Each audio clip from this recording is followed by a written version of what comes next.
Peace, Black people. Welcome to Yemima's World, the Jelly Moose's Cafe. We are our ancestors. I am your hostess, Yemima. As always, it's good to be Black in the land of the living once again. We are moving along with some more information regarding Black August. Like, share, and subscribe.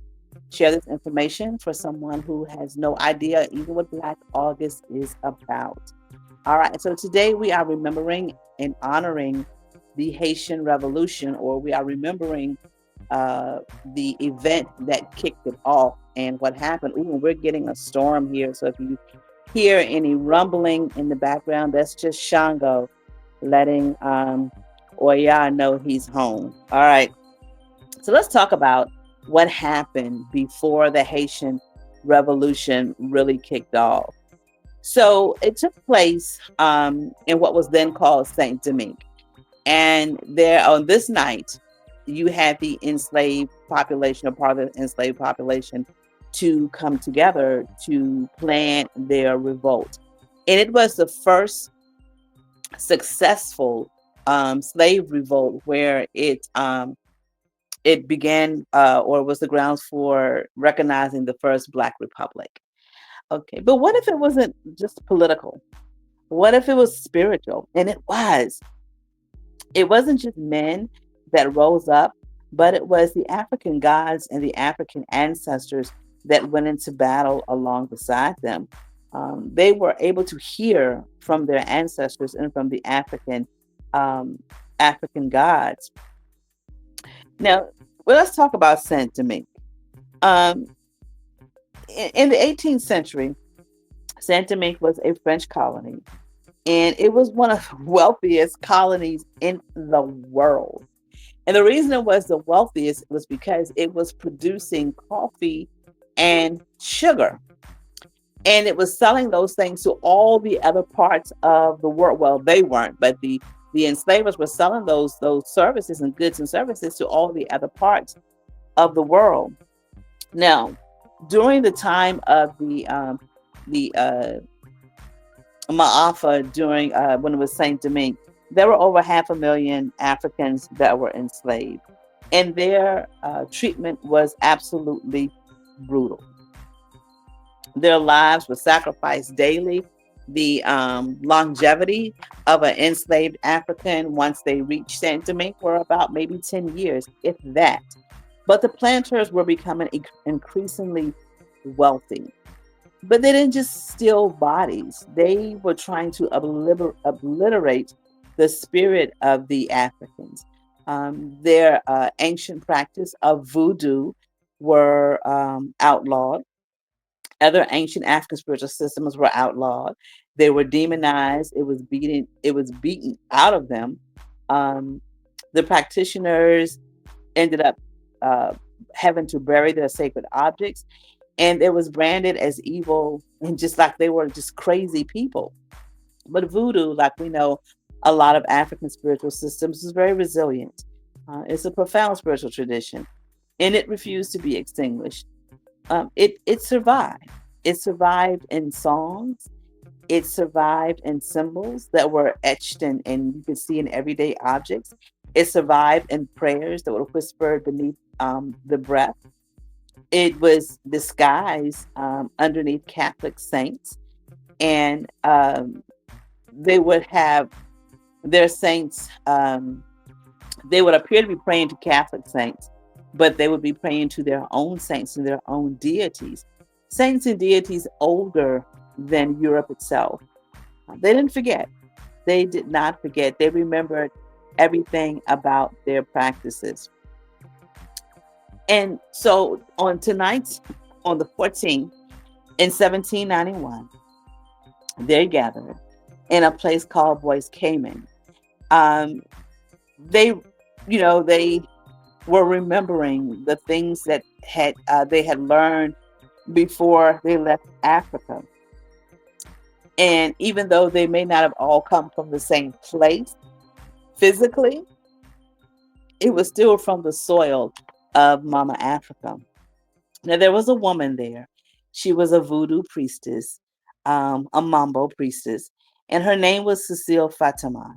Now, she was possessed by a powerful spirit, and she was like in a trance, and she spoke, with prophecy.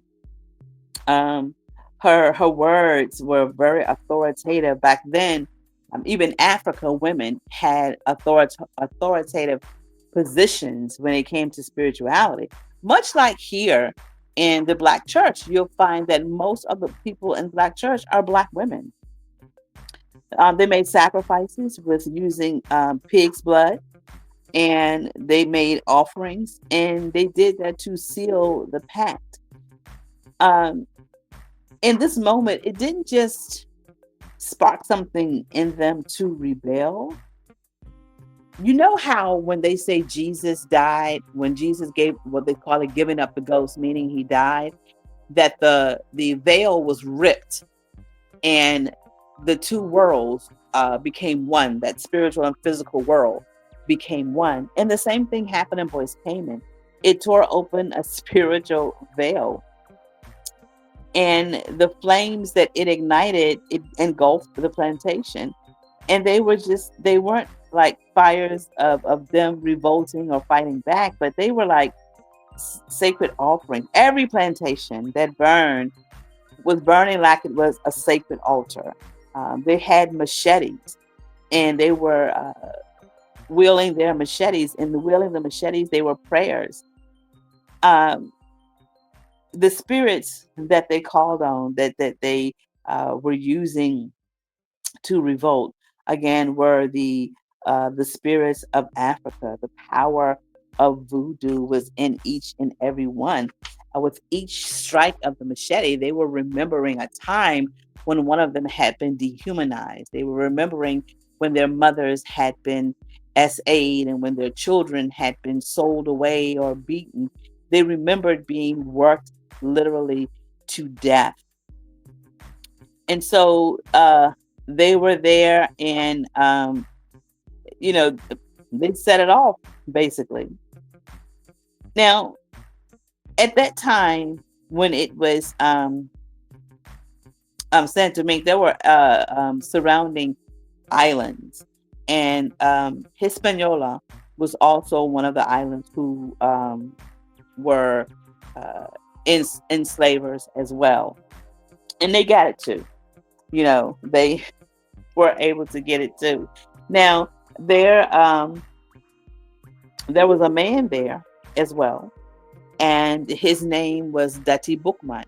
And Dati Bookman was also a Mambo priest, and he was from Jamaica.